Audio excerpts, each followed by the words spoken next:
오늘 당신은 두렵고 떨림으로 구원을 이루며 사는가 하는 제목으로 함께 은혜를 받기를 원합니다. 다 같이 한번 해보겠습니다. 이름을 바꿔서 나는 두렵고 떨림으로 구원을 이루며 사는가 한번 해보겠습니다.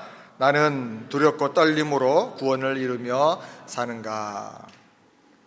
최근에 바이든이 대통령 취임식에서 성경에 손을 얹고 선서를 했습니다. 그리고 목사가 기도를 드렸습니다. 그런데 기도의 끝 마무리가 아주 이상했어요. 예수 그리스도 이름으로 기도합니다가 아니었어요. 영어로 The strong name of our collective faith. Amen. 이랬어요. 무슨 말이냐? 우리 집단적인 신앙의 강력한 이름으로 기도드립니다. 그렇게 한 거예요. 헤븐리 파더를 기도 중에 부른 적도 한 번도 없어요. 예수 그리스도를 부른 적도 없어요. 그냥 God이라고 해서 God. 여러분 기도할 때 절대로 하나님 이렇게 기도하면 안 됩니다. 지금 하나님이 알라도 되고 무신론자들의 그 샤머니들이 믿는 하느님도 되기 때문에 하나님 아버지라고 불러서 기도해야 돼요. 그냥 God이라고 불렀어요. 이상하다 싶었는데 마지막 기도가 정말 이상하게 됐어요. 집단적 신앙이 뭐냐? 이슬람, 힌두, 미국에 들어와 있는 미신, 샤만, 불교 모든 종교와 기독교를 혼합한 그 신앙의 이름으로 기도한다는 거예요. 이게 목사가 할 수 있는 기도입니까?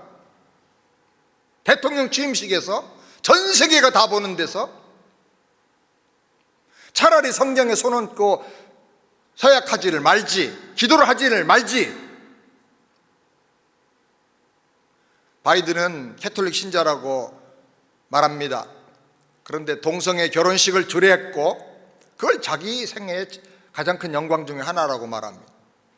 취임하자마자 낙태법을, 지지법을 서명했어요. 법령에. 동성애 지지에 또 서명했고 성소수자 평등법에 서명했어요. 동성애 자기 때문에 우리 교회에서 결혼식 하겠다고 했는데 내가 주례를 못 해주겠다 그러면 법적으로 이제 문제가 생기는 거예요. 그 법안에 다 서명했어요. 바이든은 학교에서 우리 학생들, 자녀들에게 이슬람 신앙에 대해서 더 많이 가르쳐야 된다고 주장을 했어요. 기독교인이라고 말하는데 성경과 정반대의 사상을 가지고 행동하고 정치를 하고 있는 거죠. 퓨어 리서치의 조사에 의하면 이번에 117대 상원 의원과 미 하원 의원의 535명 총 의원들 중에서 기독교인의 비율이 88%예요. 개신교인이 55%예요. 몰몬이 9명, 이슬람이 3명, 불교가 2명, 힌두교가 2명이라고 합니다.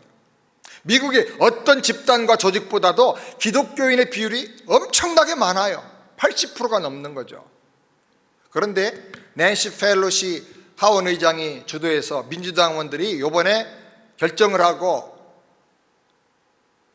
규칙을 발표했는데 성별을 구별하는 용어 사용을 이제 의회에서는 중단한다. 성중립적인 표현으로 대체한다 하는 규칙을 발표했어요.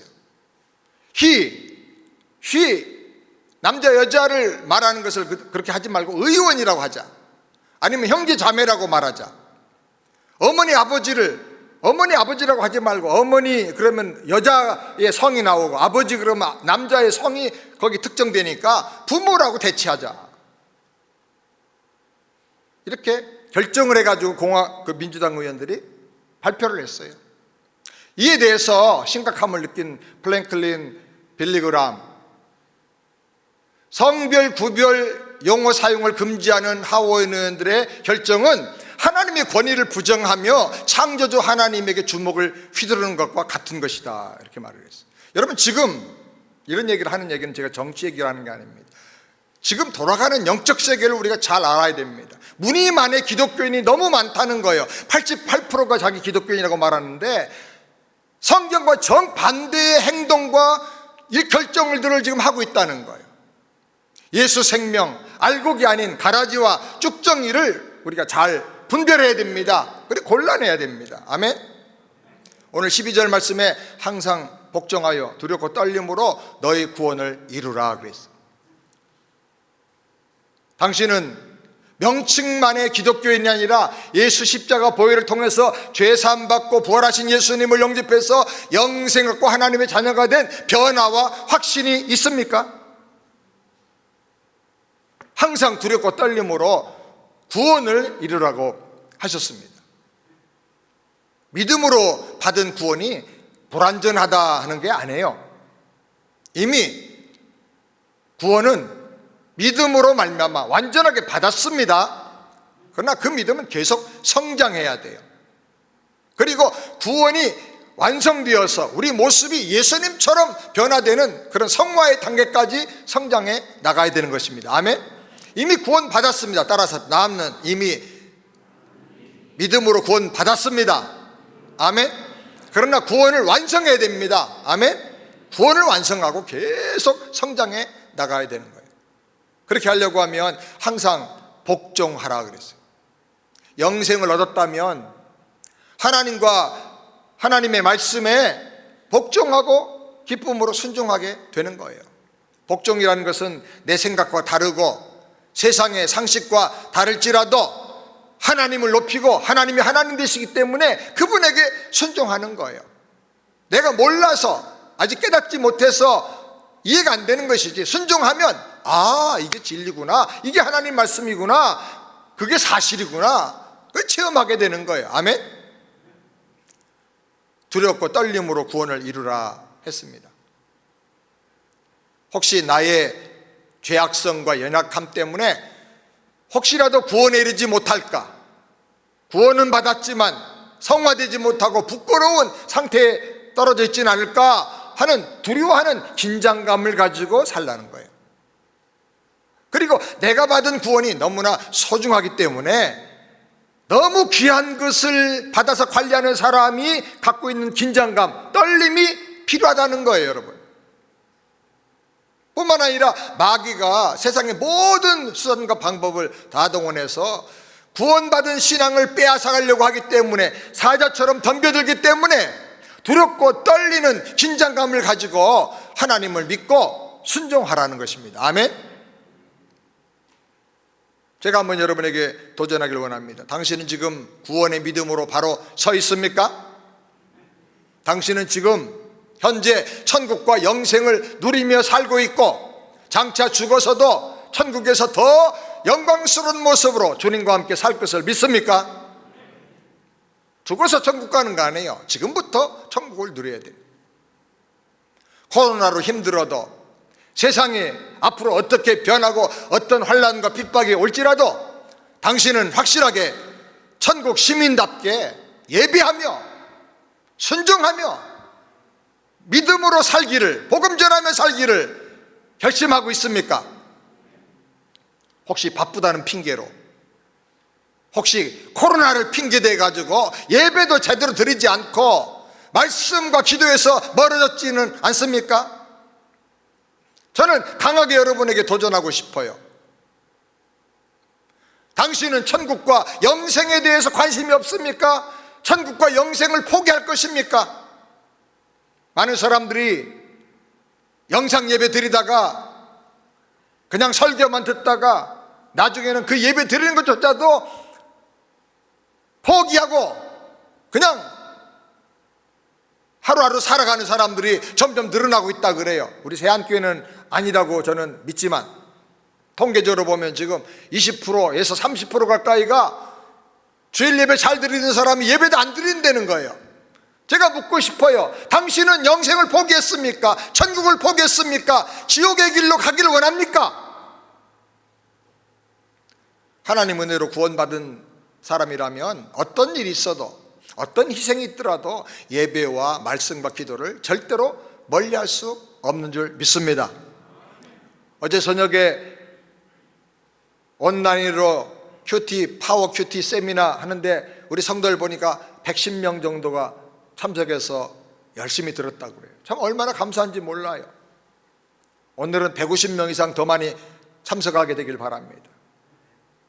구원받은 사람이라면 말씀이 그립고 어떻게 하면 더 예수 잘 믿을까, 거기에 늘 관심을 가져야 합니다. 성경은 분명히 말합니다. 항상 복종하여 두렵고 떨림으로 너희의 구원을 이루라. 아멘. 그럼 어떻게 우리가 구원을 이루며 살 것입니까? 지금 빌립보서를 한 장 한 장 보고 있는데, 첫 번째로 그리스도 예수의 마음을 품고 살아야 합니다. 그리스도 예수의 마음을 품어라 그랬어요. 5절 말씀 우리 다 같이 함께 읽겠습니다. 너희 안에 이 마음을 품어라. 곧 그리스도 예수의 마음이니. 사람이 구원받는 것은 교회를 오래 다니거나 다양한 봉사를 많이 한다고 되는 게 아닙니다. 호박을 설탕물에 오래 담가 두었다고 수박되는 거 아닙니다. 호박에 매직으로 까만 줄무늬를 칠한다고 수박되는 거 아니죠. 근본적인 생명의 변화가 일어나야 됩니다. 어떻게 사람의 생명에 근본적인 변화가 일어날 수 있는가? 회개하고, 내가 죄인인 것을 인정하고 회개하고 새로운 생명, 하나님의 생명, 예수님의 생명을 내 안에 모셔드려야 됩니다. 받아들여야 됩니다. 생명의 익스체인지가 필요해요. 어떻게 예수님 생명이 내 안에 들어올 수 있습니까? 믿음으로 영접할 때 예수님께서 내 안에 영적으로, 인격적으로 들어오시겠다고 하셨어요.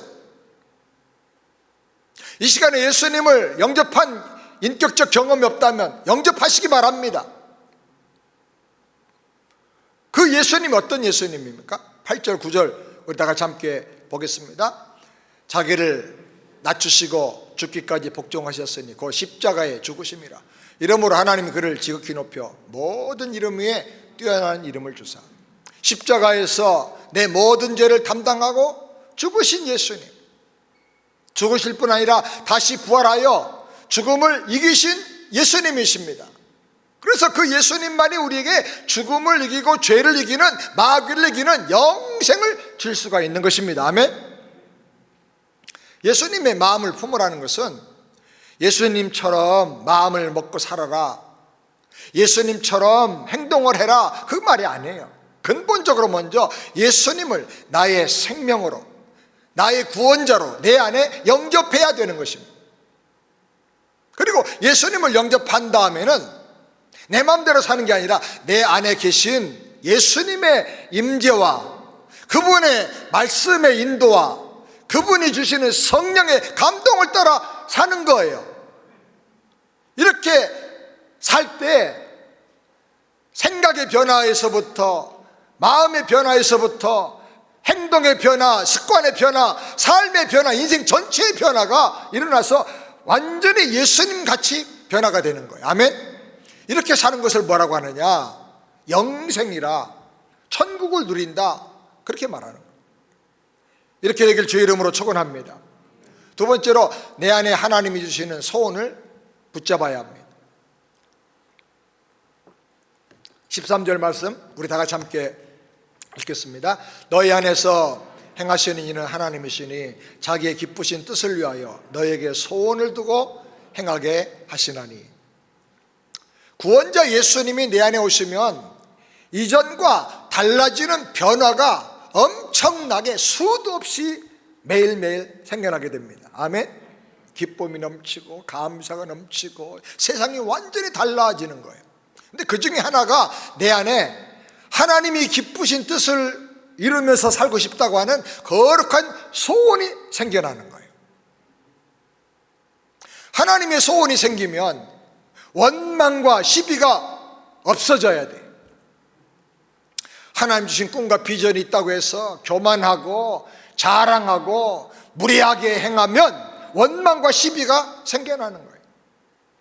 구약의 요셉을 잘 깊이 생각을 해볼 필요가 있어요. 요셉은 신앙 지도를 받지를 못하고 어리다 보니까 그냥 자기에게 주신 은혜와 꿈을 막 말하면서 형들로부터 원망과 시비가 많이 일어나고 결국은 미움의 대상이 되고 만 거예요. 하나님께서 비전을 주셨다고 하면 겸손해야 돼요. 그리고 하나님 주신 소원을 강하게 붙잡아야 돼요. 구원받은 성도로서 세상에서 하나님 영광을 크게 드러내며 살기를 원합니다 하고 소원을 품고 기도하고 결단하면서 나가야 되는 것입니다. 가정주부든지 공부하는 학생이든지 어린 청년이든지 비즈니스를 하고 직장생활하는 분이든지 목회자든지 하나님 영광을 크게 드러낼 수 있는 사람으로 저를 써주십시오. 그래서 그 소원을 늘 품고 살아야 되는 것입니다. 믿음이 성장하고 천국을 확장하는 소원을 품고 살게 되기를 주님의 이름으로 축원합니다.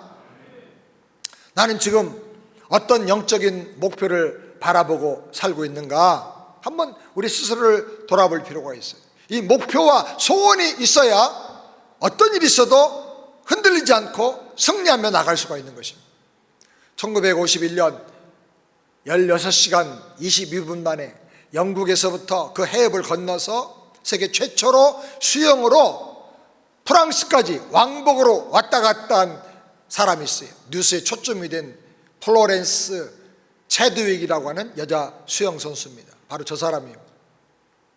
그녀는 그 다음에 34살 나이에 1952년 LA 근처에 있는 카타리나라는 섬에서부터 롱비치 해변까지 34km가 되는데 수영으로 건너가겠다고 도전을 선언했습니다. 이것도 세계 최초였어요. 이미 영국과 프랑스를 수영으로 왕복했기 때문에 사람들은 모두가 다 성공할 거라고 믿었어요. 미국 전역에 TV로 생중계를 하게 됐어요. 해변에 도착할 시간쯤 되어서 수많은 사람들이 해변에 나와서 기다렸습니다. 16시간을 수영을 하면서 쉼 없이 인간의 한계를 넘어서 먹지도 마시지도 쉬지도 않고 그 차가운 바다에서 끊임없이 수영을 해서 건너간 거예요. 상어떼를 쫓아내기 위해서 구조선이 뒤따라가면서 방향을 잡아주고 얼마 남았다 거리를 알려줬어요. 그런데 갑자기 짙은 안개가 몰려오기 시작했어요. 안개 속을 수영하던 이 플로렌스는 사력을 다하고 최선을 다했지만 점점 힘이 빠지고 절망에 빠지게 됐어요. 결국은 기권하게 됐습니다. 그래서 뒤따라오던 구조선에 승선해서 롱비치 해변에 가게 됐어요. 모든 사람이 다 안타까웠어요. 기권하고 육지에 올라가 보니까 불과 남은 거리가 800m밖에 안 되는 거예요. 기자들이 물었습니다. 왜 실패했다고 생각하십니까? 그녀가 대답했어요. 변명처럼 들리겠지만 추위 때문도 아니고 피곤함 때문도 아니고 기력이 빠져서도 아니고 안개 때문이었습니다. 정확하게 말하면 안개 때문에 목표를 볼 수가 없었습니다. 그래서 제가 절망하게 된 것입니다. 내가 가야 할 방향을 확실히 볼 수만 있다면 끝까지 나는 버텼을 것입니다. 안개 때문에 목표가 보이지 않자 몸에서 모든 힘이 다 빠져나가는 것을 느끼게 되었습니다. 그로부터 2달 후에 9월 달에 그녀는 다시 도전을 했습니다. 바닷물은 이전보다 훨씬 더 차가워졌습니다. 안개는 이전보다 훨씬 더 진하게 해변 전체를 다 덮어버렸어요.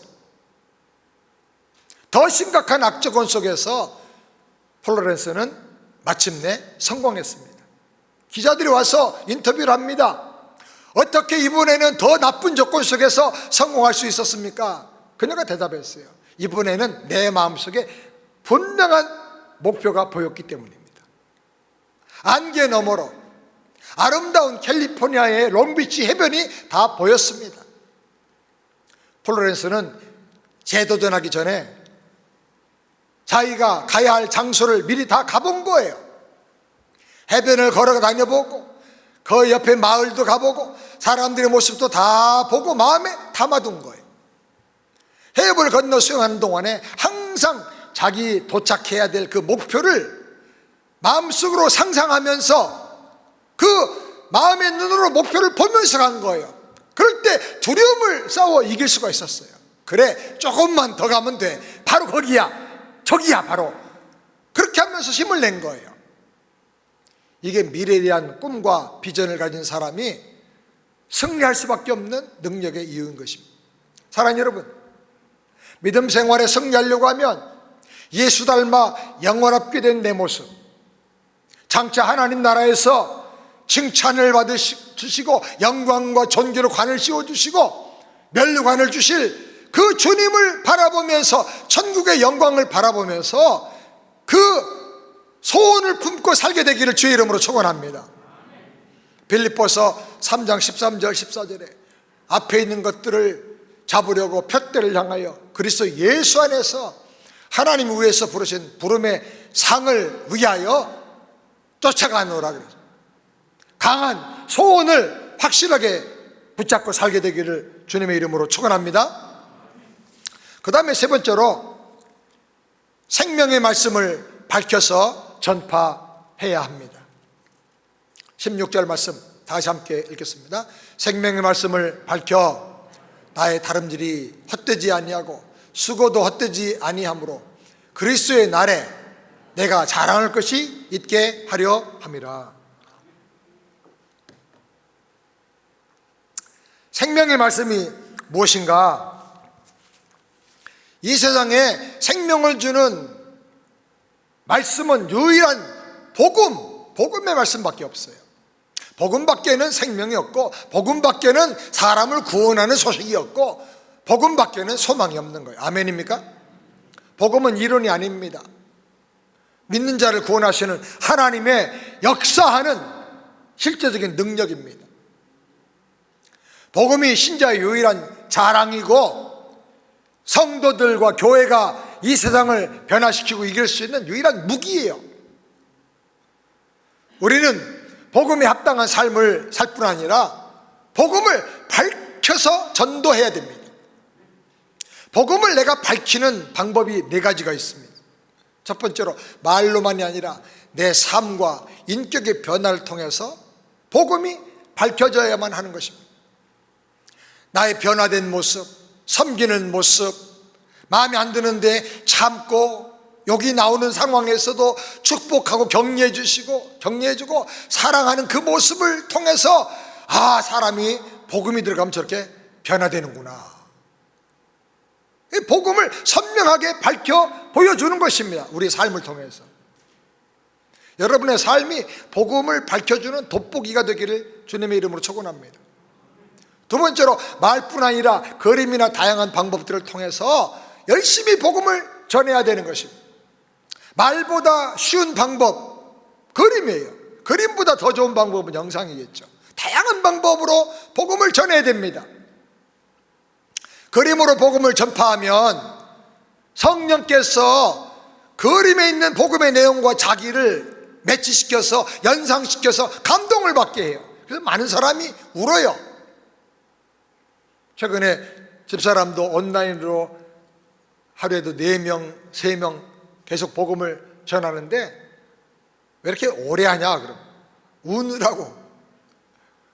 울면 그냥 놔두는데 우느라고 시간이 그렇게 간다는 거예요. 복음을 받을 때 감동이 와요. 하나님의 사랑에 대한 기쁨이 생기면서 눈물이 터져 나오는 거예요.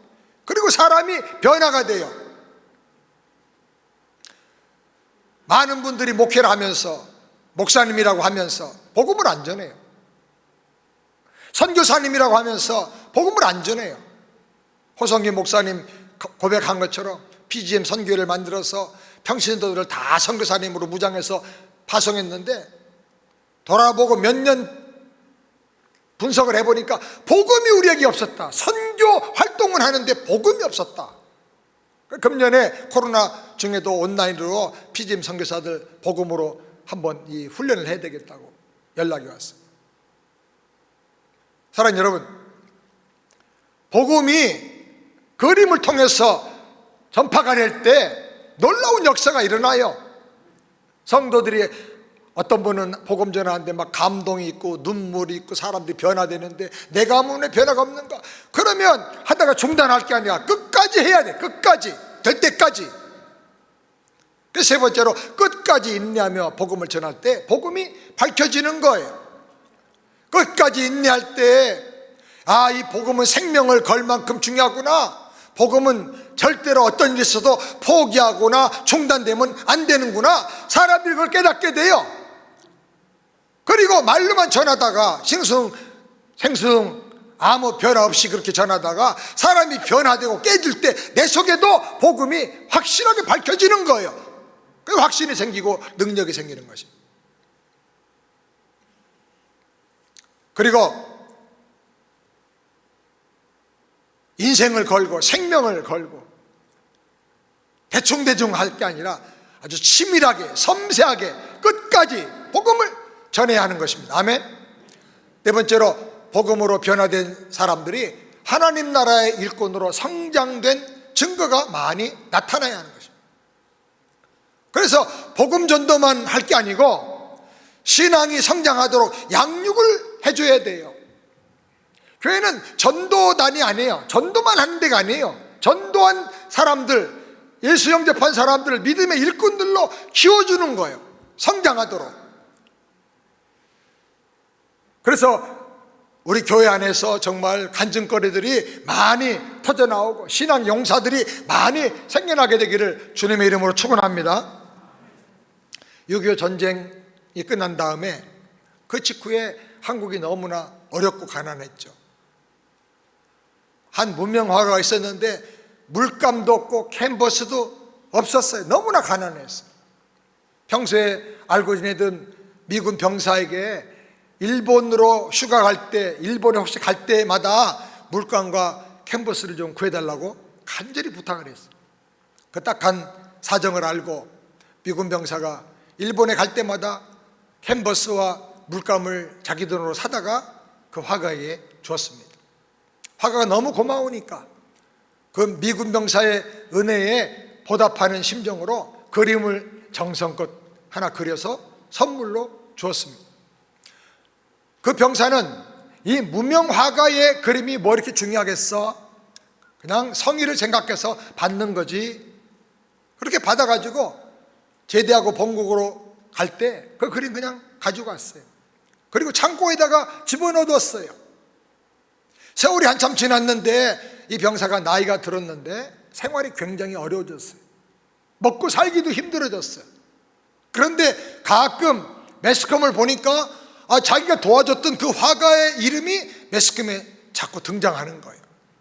그래서 창고에 가서 보관했던 그 그림을 꺼내가지고 한국에 내다가 팔기로 결정을 했어요. 조금이라도 돈을 받겠지. 그리고 가져갔는데 그 그림이 박수근이라는 유명한 화가의, 저 화가의 빨래터라는 그림이에요. 빨래터 그림. 저 유명한 그림. 이 그림이 내놓자마자 무려 지금 미국 돈으로 450만 불에 팔렸어요. 45억이 넘는 돈으로 팔렸어요. 그 병사가 잔 닉슨이라는 사람이에요.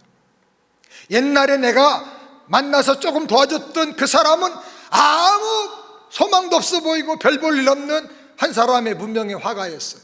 그러나 그를 사랑으로 도와줬더니 이런 엄청난 일이 일어난 거예요. 내가 지금 복음을 전할 때 그 사람이 장차 어떻게 될지 우리는 몰라요. 별 볼 일 없는 사람일 수도 있어요.